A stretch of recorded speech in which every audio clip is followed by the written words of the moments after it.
Hello, and thank you all for joining us again here today on Hessens County as we continue our playthrough of Wastewalkers with Arif the Duner. We're going to be going out into the wastes today.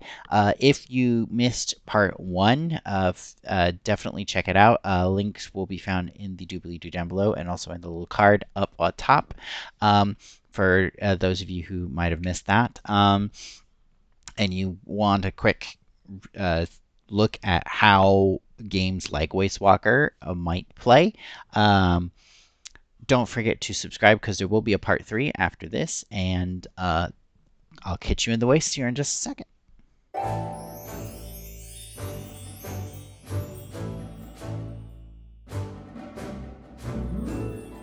Hello, and thank you all for joining us again here today on Hessens County for another TTRPG talk. Today we're going to be continuing our look at Wastewalkers, which is the Fallout and Borderlands and other games like that inspired TTRPG from Fadi RPG. Based on their Song and Sagas system. And today we're going to be playing, just as a reminder, Arif. Arif is a Duner, which means that he is a survivor from the wastes, has come in from the wastes and is trying to find something or explore something or whatever. So yeah, we're going to be playing Arif today. They are fast, kind of tough, are kind of good at social stuff, and they're not necessarily the brightest of bulbs from the box. And they have a multifunction crossbow as our weapon. So just again, also as a reminder, we're going to be utilizing this deck of cards a bunch, as well as a number of dice, and we are going to go ahead and get started here in just a minute. So I have a piece of paper here. This is going to be our map. Normally we're going to be like rolling our d20, drawing a circle, and then making connections and finding out story stuff based on the cards and things. However, our starting spot, I have already decided what we're going to start off with. So we're going to first draw a card. This is part of the waste crawl. So in Songs and Sagas systems, what we do to start off whenever we enter a new location is we draw a card. So you can see here I have a heart. So once I'm going to put this over here. Once we've drawn the card, basically this helps to indicate the risk rating of the location that we have gone to. So basically, things are really calm, action's about to happen, stuff like that. And also, it increases the risk rating is also a penalty that we add to d20 rolls, or rather the target number for our d20 rolls whenever we are trying to do an action in that location. So yes, hearts is the 1, so we start our risk rating at 1. Things are pretty calm, things are pretty gentle, where I think this is perfect for the location that I was thinking of. So let's go ahead and set the scene. Arif is coming in from the wastes. Surrounding him is a very snowy wasteland. It's probably the middle of winter, and he is coming in on this land that is right on the edges of a new glacier that's been slowly forming over the course of the last 100 years or so, as the world has unfortunately cooled following the nuclear exchange that caused the apocalypse that we survived, or at least our ancestors did. So we are coming in from the chilly wastes, all bundled up, of course, crossbow on our back, as Arif is now coming through. Arif was asked by the leader of his community that he has left to try to find Bob Eva. He doesn't know the context of this. He doesn't know if Bob Eva is a person, if Bob Eva is a place. It sounds like a person's name, right? So he's coming into this town where he believes the ruins of a town from pre-apocalypse that has been slightly repopulated. There's a couple of people who probably are living here based on the looking from the outside. There's been some rebuilding, um, and as he's coming into this place, he passes a sign that says "Welcome to Dublin." Um, And again, as he's kind of coming in, he notices that actually in town there's a sign. It's red with, or at least it used to be red. There's remnants of red on it, and there's writing on it. And as he looks at the sign, he notices, wait, this sign actually says Bob E. V. Bob Ev? Bob Ev? Bob Eve? Bob what? Anyway, and next to this sign, up on this pole, it's clearly a part of the sign has been blown away by something, um, or just disintegrated. And next to the sign is a building that, again, looks pretty similar to the sign. It looks like it was mostly red at some point or another, but obviously time and the damages of the weather and stuff have kind of degraded to the point where it's kind of hard to really tell exactly what it's supposed to be. Um, and it's clear that there's been at least a couple people here. So he starts coming inside, and he goes in through the door. And inside, first thing we're going to do is we're going to be utilizing our cards to determine exactly how the reaction of the NPCs as he comes into this establishment. So I have drawn as you can see, the eight of sorry. As you can see, I've drawn the eight of diamonds. So basically, according to the table that we have, that means that our NPCs seem intrigued. They're interested in Arif as he's coming inside. So, yeah, so he's coming inside, and immediately right there at the door, greeting him, is a person who's dressed up in some it looks like almost like cooking or kitchen clothing. And the room inside where he's coming in looks like at one point it used to be a restaurant or some sort, or a cafe or something like that in the before times. But now it seems to be kind of like a mixture of that and a bar and an inn, and it's an odd mix. But clearly is still somewhat being used for its intended purpose.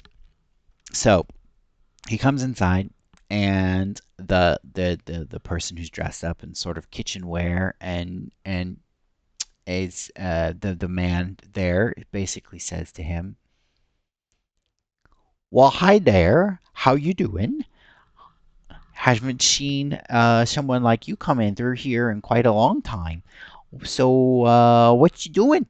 Can I help you or give you anything?"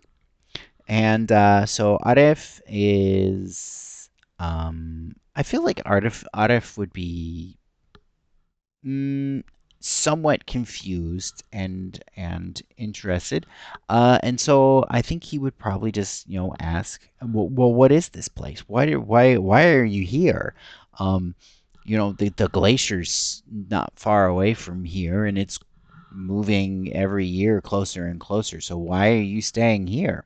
And the man basically says in response, "Well, I'm Bob Eva. That's my sign. This is my place. I'm Bob Eva." Okay. um, so Arif was asked to come and see Bob Eva to try to find if he could find some. He was told that if he came here, he would be able to find some clues that would point him towards a major important cultural artifact of his people that's been lost that he's trying to find again. But I think that Arif would not necessarily sort of lead off by asking these kinds of questions. So instead, I think what he's going to do is basically just make some small talk. Yeah, he's just going to kind of ask for a meal. So Arif is going to take a seat at one of the booths that survived the apocalypse. And I think this Bob Eva figure is going to ask him, "Well, what do you like? Would you like to have?" And I think Arif is going to say, "Well, what do you have?" Um, and well, here at Bob Eva, we're famous for our breakfasts. Well, what can I get you? I'll get you whatever's on the house if that's what you like. And so I think he's going to go back into the kitchen. And Arif just kind of sits around, takes a look around. I think there's probably one or two other people here. And yeah, Arif is feeling a little insecure. Of course, he's in a really strange place with some kind of weird people. These are streeters. These are people who've like not only survived the apocalypse but are like trying to recreate the before times, which is creepy.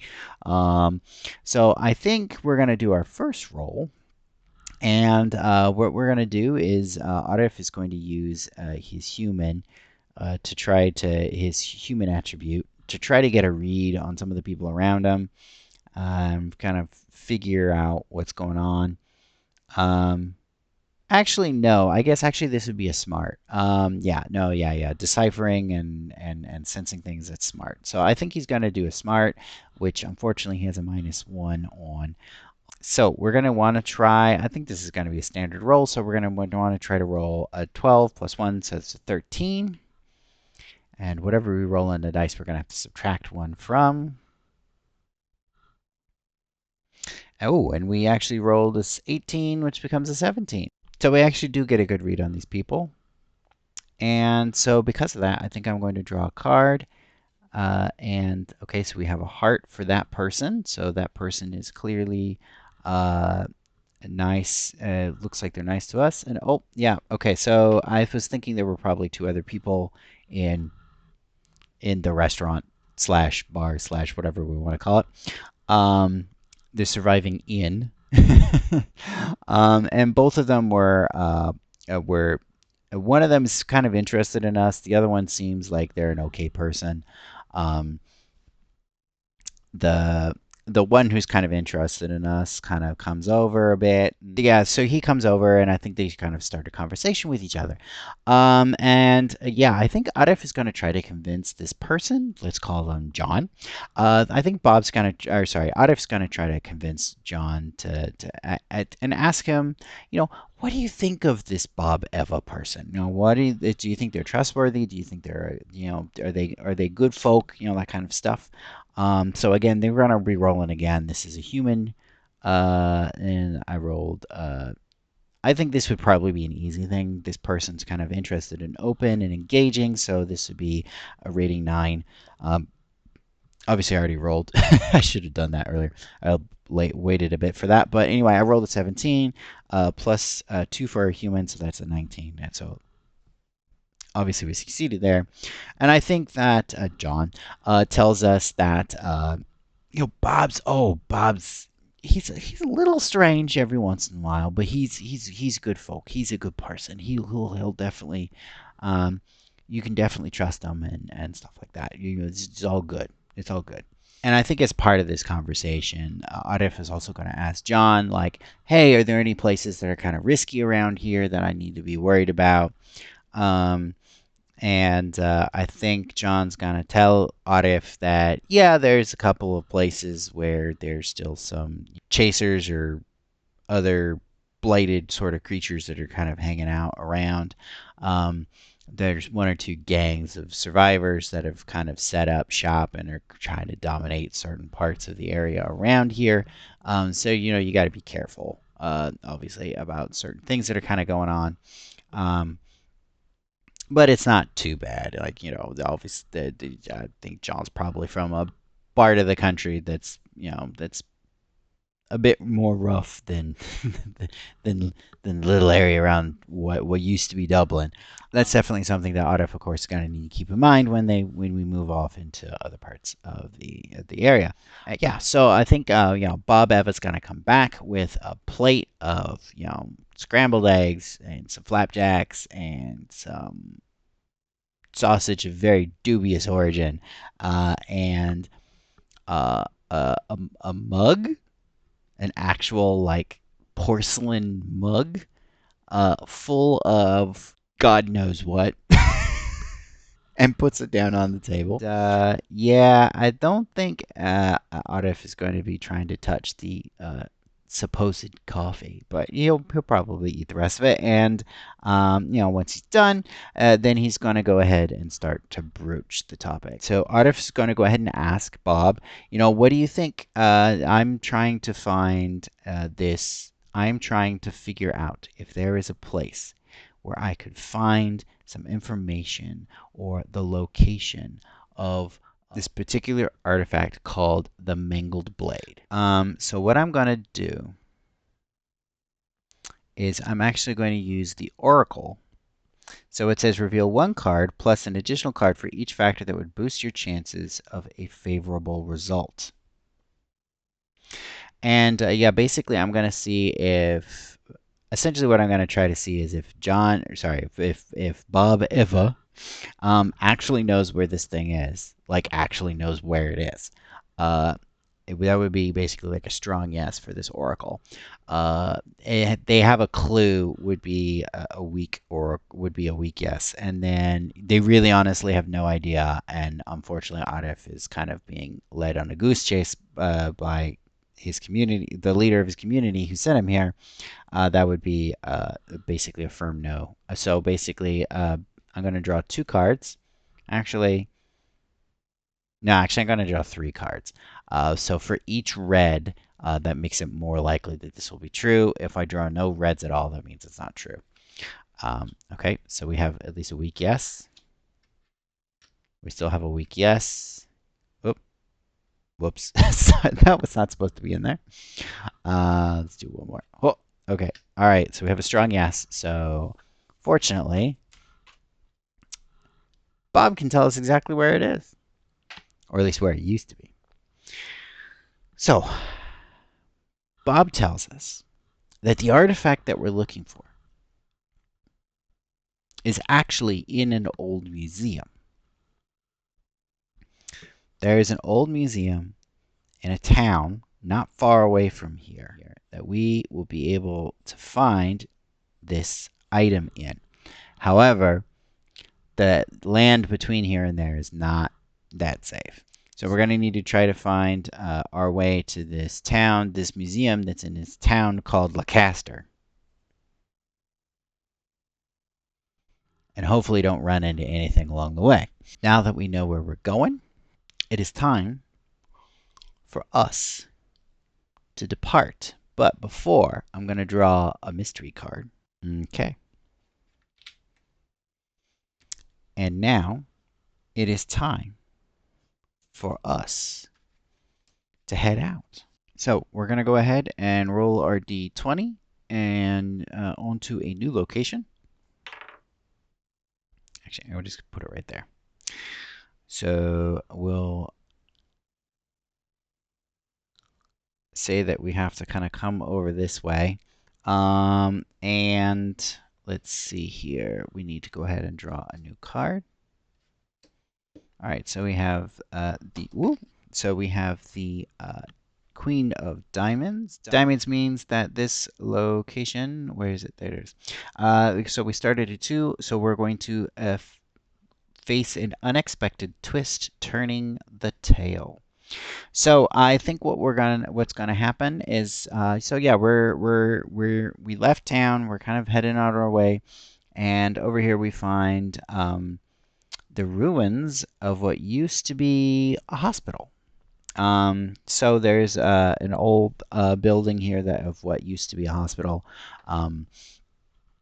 with a couple other buildings around it. It's not, the building's in decent shape, for having been a couple hundred years old. um, or at least dozens and dozens of years old.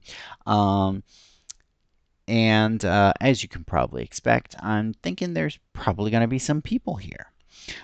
So yeah, as we kind of approach, I think we're going to be kind of cautious about it. We don't necessarily want to spook people or try to, figure out what's going on. I think we're going to try to sneak as close as we can so we can kind of figure out what's going on.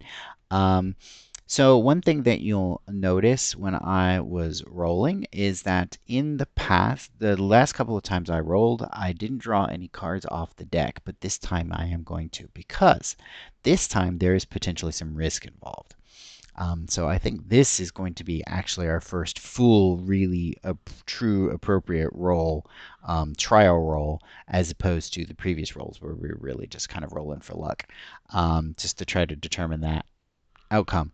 So again, we're going to be, I think for sneaking and stuff, we're going to be doing a fast roll. I'm thinking this is actually going to be kind of hard to do. We are kind of sneaking up on a community or some sort of outpost or something, and we're intentionally being sneaky about it. But they're obviously very familiar with the terrain and stuff, and so yeah, I'm thinking this is probably going to be a harder roll. So let's say rating of 15. Um, and so yeah, we're going to need to draw a number of cards to match the region's risk rating. And then it says for each black card, the difficulty rating is going to be increased by 2. So that's a red card, and that's a black card. So we need to roll a 17 or better. And I have 3.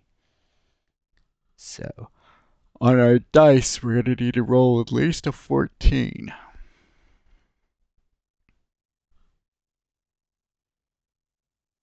Yes. All right. We rolled a 19. Again, plus 3, so that's a 22. Now, because we succeeded in our roll, that means that we get to claim one of the cards since we did not burn one. So I get to claim, and I have to claim red cards over black ones, so I get to claim this card here. So I'll put that there just to track how many cards we have. And the remaining cards go back into the deck. And just to make it clear, real quick, in case we encounter this later, if I had failed, then that means that Arif would have to face some sort of narrative, some sort of new consequence, like a narrative mishap or a loss of endurance or damage or condition or something. And also, but also would gain 1 experience point for failure. So I think we successfully managed to kind of sneak up on this community so that we can get a much, much closer look. And because we did that, I don't think we're going to need to roll for like observing the community and try to figure out what's going on. I think we were able to get close enough that we don't necessarily have to actually do like a smart roll like we did earlier. And I'm thinking, yeah, I think I'm going to go ahead and draw a card. Okay, so so I get the impression that things are calm, things look nice in the community, things are okay, but I do think that there might be some trouble. There are some people around here that are quite cautious, that are on their guard. They haven't noticed us yet, but they're definitely on the lookout for somebody somewhere. So yeah, I'm thinking that there's a good chance that this is a community that's definitely like sort of fortified this hospital to a certain extent to protect themselves, sure, but from whom? Who knows? So I think based on the fact that things seem calm and nice, though, I think we're going to go ahead and approach very carefully, but approach nonetheless. So I think we kind of sneak back a little bit from our hiding spot and then kind of come out and reveal ourselves to the guards. Or at least the people who seem to be guards. And I think that obviously they're going to be potentially concerned about the fact that we're here. So they're gonna yell at us to kind of halt and stop and stay there. Um, and I think Arif is probably going to do that. He doesn't want to necessarily cause any trouble. And somebody is going to come out to talk to us. They are also going to be quite cautious. Um, so when this older person comes out, it's an older woman who clearly has seen a lot of trials in her life, and I think she's going to be curious on what we're doing here. So she's going to ask us what we're doing, why we've come here, and I think Arif is going to say, "Well, I'm just passing through. I need to go to Leicester." Yeah, I'm thinking that she is going to be very concerned about the fact that we want to go to Leicester. Because apparently there's been something going on in or around Leicester somewhere that is creating a very dangerous situation, and so she doesn't think we should probably be going there. Anyway, she's going to suggest that we kind of come inside and talk to her and stuff. So I think Arif, kind of goes in. Um, the guards are obviously, keeping guard outside. Everybody else though is there's I don't think people coming to visit is an everyday thing. So I think everybody is going to be interested in checking us out and stuff like that. Yeah, there's going to be they obviously we're going to get greeted. We're going to potentially be given gifts or whatever. And I think that one of the things that's going to happen is you're going to be coming into this room, and the older woman who's kind of like the leader of this group that we met, who I'm going to say her name is Sarah. Sarah is basically going to be speaking with Arif and talking about answering some questions about Leicester, how to get there, some lay the land sort of stuff. Again, it's a lot of the same stuff that we heard from Babeva or John about, the fact that obviously there's some mercenaries and not mercenaries, but there's some militias and stuff around here that are kind of throwing the weight around and making things dangerous for people. So this little community here was originally from somewhere else, but they've had to kind of start collecting here because other places have kind of driven them off. Um, and yeah, I think one of them is going to give Arif a drink. I think he is going to go ahead and start drinking it. And yeah, I think we're going to need to try to roll to see what happens here. So I'm going to go ahead and this is going to be a standard roll. So a 12. I'm going to draw 2 cards. So again, we're going to add +2 to this. This will actually be a 14 roll. This is going to be tough. So that's a +2 to this. Because again, so yeah, I'm going to need to be rolling a 14 because I have a target number of 12 for a standard difficulty roll, +2 from our one black card that we just drew, and I rolled an 8. Oh boy. So I have an 8 +2, that's a 10. I have a card, so I could burn it to add +2, but it still wouldn't get me up to 14. So I'm just going to have to accept a setback. So I'm going to mark 1 experience. And yeah, now the GM. Now, normally, if you're playing with a group, this would be the time when the GM would really get to decide what's going to happen. So yeah, I'm thinking. Unfortunately, the drink was spiked, and things are suddenly starting to get a bit dizzying, and the Sarah's talking is getting really drony, and yeah, Arif's gonna pass out. um, yeah, and I think when Arif comes to, Arif's gonna find himself without his crossbow in a room, not really chained up or anything like that, and the door is locked. So I think Arif's obviously going to try the door. He's going to find its lock, shake, shake, shake. Start banging on it a bit and kind of shaking it around and on the latch and stuff. And uh, I think somebody's going to probably come over and I don't think they're going to be like hollering at him or anything or like telling Arif to stop or anything like that. I think they're just going to just try to very calmly explain to Arif, no, no, you don't understand. You don't understand. We had to we had to knock you out because we have to prepare you.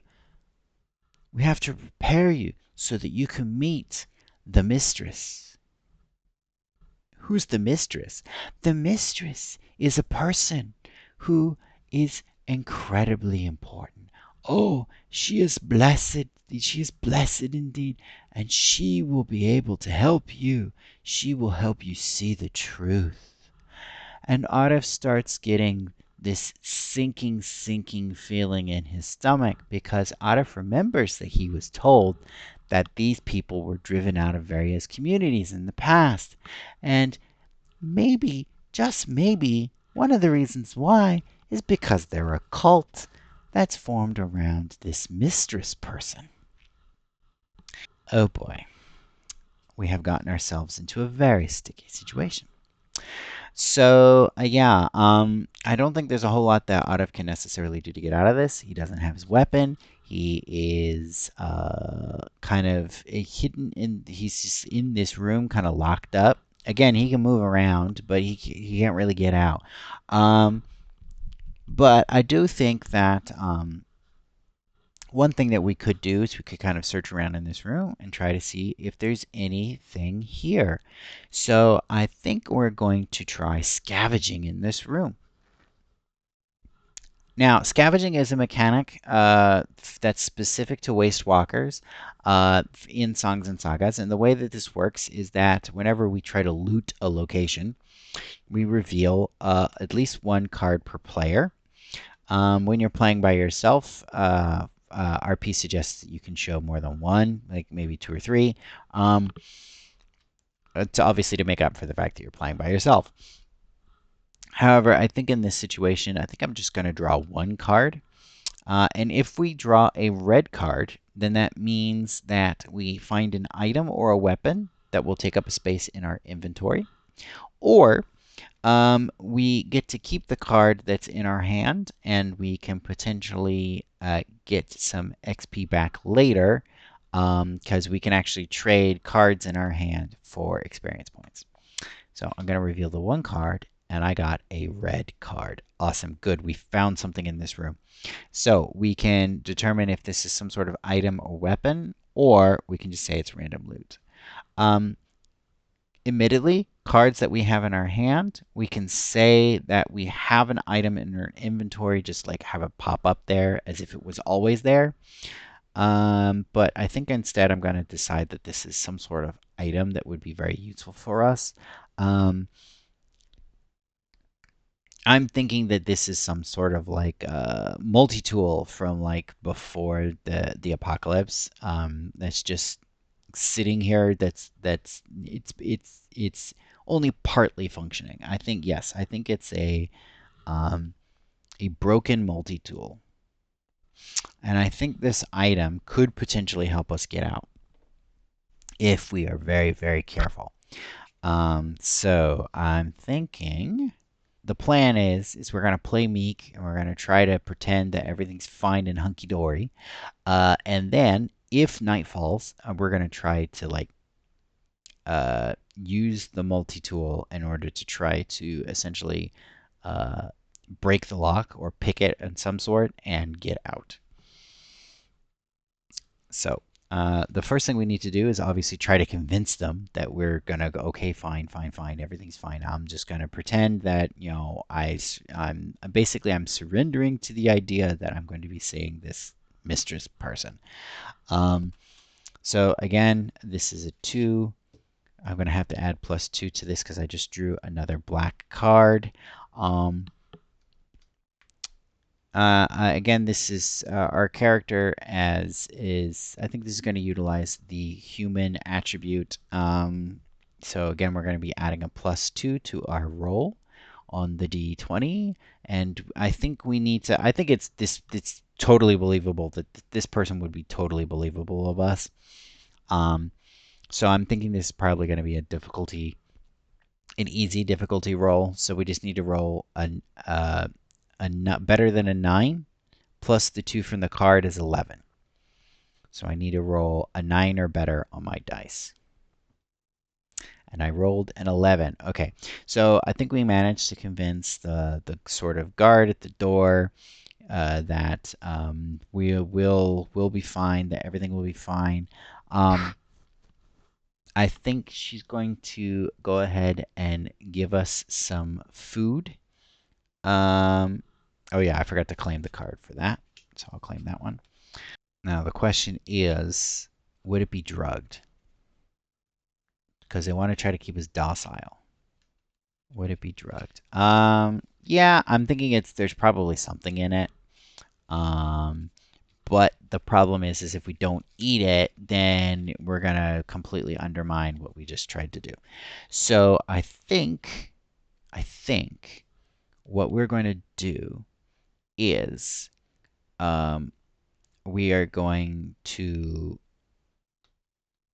do a tough roll to see if we can kind of overcome the poison or the drugs or whatever's in the food to try to sedate us.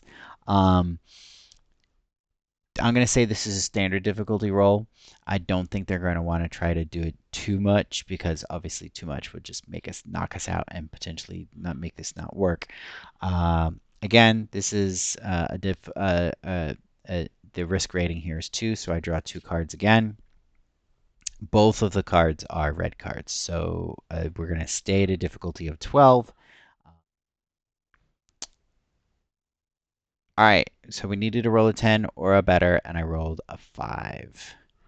That's not good. All right, so either way, I can put these cards away because we're not going to get either of them. We do mark a experience point. However, I think what I'm going to do is I'm going to burn one of my cards um, in order to take this setback and turn it into a success. So I'm going to say basically, yes, it was drugged. Yes, we ate it. Uh, yes, it didn't actually like really sedate us, which I think would make future rolls more difficult. But instead, I'm thinking that we end up losing some endurance. We end up taking some damage. Yeah, I think what we're going to do is we're going to roll some damage. So we're going to roll a d6 and then remove that from our endurance. Okay, so I rolled a 4. So that means our endurance, which normally is a 10, has been reduced to 6. So, yeah, we eat the food. It makes us feel really, really sick. We have to wait a little bit. The person takes away somebody comes and cleans up after the meal and stuff like that. Oh, right, I forgot. Yes. This would be probably a condition. I'm gonna note it down as like food poisoning or something. So one thing that's important to note is that whenever you gain a condition in Wastewalkers, it takes up an inventory slot. And it stays there until either you do a full rest, which would be like basically taking a week off of doing anything, um, or until like some sort of narrative situation or something like that, or you use an item or something like that happens that basically makes the condition irrelevant. Things are starting to calm down. Things are starting to get dark. We need to get out of here. So now I think it's time for us to go ahead and try to use our tool. I'm thinking, again, this is going to be just a standard difficulty action. Um, it's quite likely that we won't have any major issues. Probably won't really be anybody paying attention to us that closely just because, I mean, they probably think we're sedated. Um, so I'm going to go ahead and draw the 2 cards that we need for the risk rating for this location. And I drew one black card and one red card, so that means this is +2. So that would be, we need to roll a 14. This is going to be I think this is a fast because we're trying to be like delicate and do fine work. So we're going to get a +3 on this roll. So we need to roll at least an 11 or better. And we rolled a 5. So here's what we're going to do. I'm going to say that I'm going to burn the card in order for us to, yeah, basically turn the tables. So we still get the setback, which means we still get the experience point. I'm going to say we do manage to unlock the door, but our multi-tool is now broken. So we still have it, but it's like it's broken to the point where we can't use it anymore unless we like try to fix it. All right, so we've managed to basically crack open the lock for this door, and we get out, and we're moving into basically what I would say is being kind of a dark and dingy, kind of nasty section that's like in the basement of this hospital, this fortified hospital, like I mentioned. There's nobody in the hallway. It's dark because it's nighttime, and we're just kind of going through down this hallway. It's kind of wet and dingy, so there's like the sound of dripping in the background. It probably is it's starting to get a bit mold smelling, even though, I mean, obviously this space it's mostly like tile and concrete and stuff like that. But again, it's been a long time. Detritus has undoubtedly built up, even despite the efforts of whatever this community is in cleaning it. But this section seems like it's generally underused in comparison to what we had seen previously. In the distance, he starts hearing, I guess, some speaking of some sort that's starting to kind of echo down the hallway.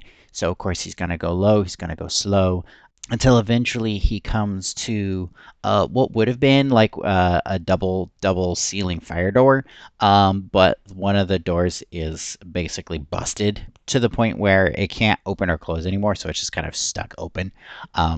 The other door is still kind of hanging there, but its mechanism has gotten all seized up and locked up, so it can't move anyway.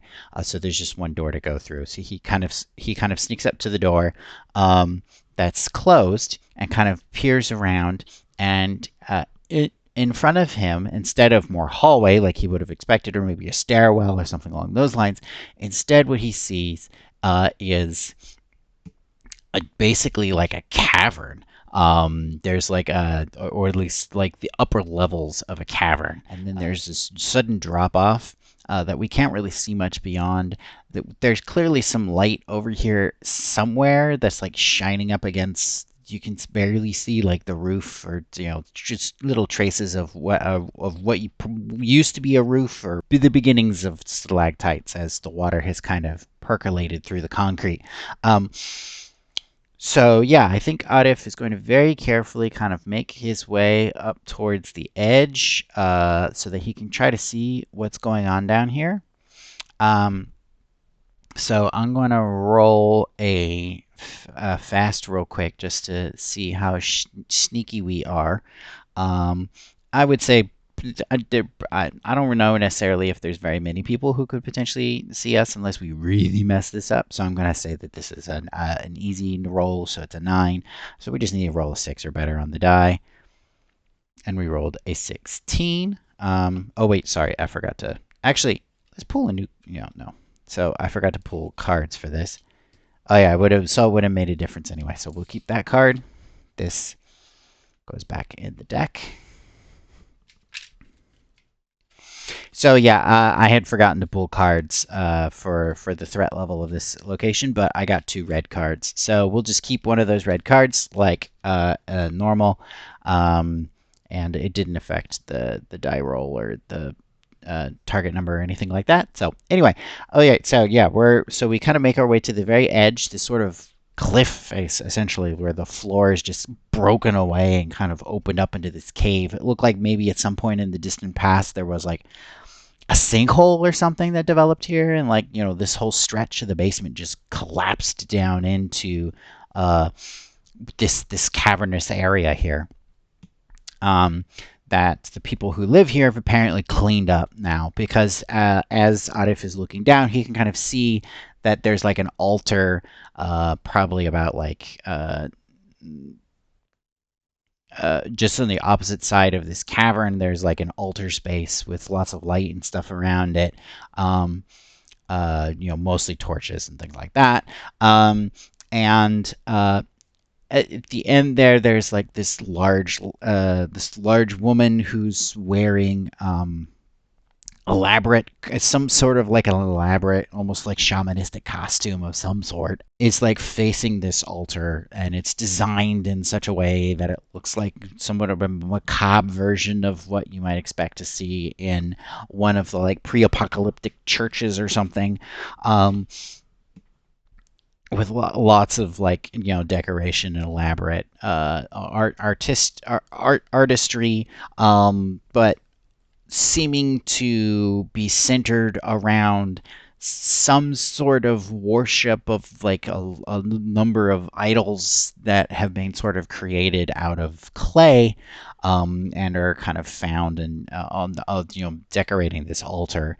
It's kind of hard to tell exactly what they are from the distance and the darkness and everything, but um, and in front of with the woman is a whole collection of people, some of which, if Otter was close enough and could see well enough, he probably wouldn't recognize from earlier. And the woman turns around and holds up basically this large, it's probably about like a double handspan item that is clearly made out of like some sort of bronze. It looks like in some spots that might have corroded a little bit at some point. The light is really good. Next to where the woman is, there's some sort of artificial lighting that kind of turns on as she turns around and holds up this artifact. Maybe some sort of trick or something that she's using with some pre-apocalyptic lighting in order to make this look more dramatic for the people below, or something else weird is going on. There is some glinting that might be gems or something that are actually on this artifact, and the actual center piece of it is kind of wrapped in something. It's hard to tell exactly what. But on one end of this item is a broken off blade that again looks about the same type of bronze as the rest of bronzish color of some sort, like the rest of that of what Arif is starting to realize is actually a handle. And Arif is starting to realize that this might just be what he's looking for. This might be the artifact that he was sent to try to find. Or it's a really close facsimile. Except, of course, now we've got the problem where it's being held by this group of people, and this who's clearly kind of developed a cult, maybe around this artifact or something associated with the artifact. It's hard to tell. But either way, Arif is starting to look around and try to see if there's some way that he could get down there, or find a place where he could kind of hide out and wait for people to disperse and stuff. And I'm gonna actually roll real quick to see if something happens. Actually, no, I'm gonna draw a card instead. Okay. Yep, that's what I thought. Okay, and so as Arif is looking down, I think what's going to happen is that suddenly one hand is going to kind of like roughly grab his shoulder, the other hand is going to kind of wrap around and kind of grab at his face to try to cover his mouth with either the hand or with actually rather with the forearm, just kind of like muffle the face with the forearm. Um, and this sort of rough voice is going to kind of echo in is going to kind of whisper into his ear. Don't go down there. What do you think you're doing? And then Arif is suddenly going to get this flash of sensation as he suddenly finds himself in a completely different space. Arif now instead finds himself in a white room that sitting on a chair, which seems to be made out of a very similar bronze to the artifact that he was looking at just a minute ago. Some sort of brass or bronzy color chair with like leather padding on it and stuff.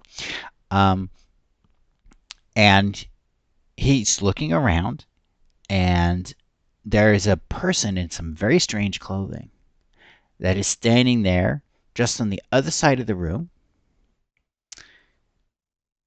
And it's clearly it's someone who's at least of feminine features. Um, and we're assuming it's a she, and she says, "Well, you're in here too now." And that's where we're going to stop today. So we're going to be continuing this on next time. As I mentioned when we did the original video, this is going to be a 3-part series. So thank you for joining me for the end of part 2 of our little adventure with Arif. Hopefully you've enjoyed things so far. I've tried to make things as less visually focused as possible for those of you who wanted to kind of listen to this in a podcasty form. But hopefully you enjoyed it either way. Again, this is Wastewalkers by RP of TTRPG. And thank you all again for joining us. Keep an eye out for the next part on our series where we're going to be doing things a little bit differently, but we are going to continue on with our little adventure with Arif.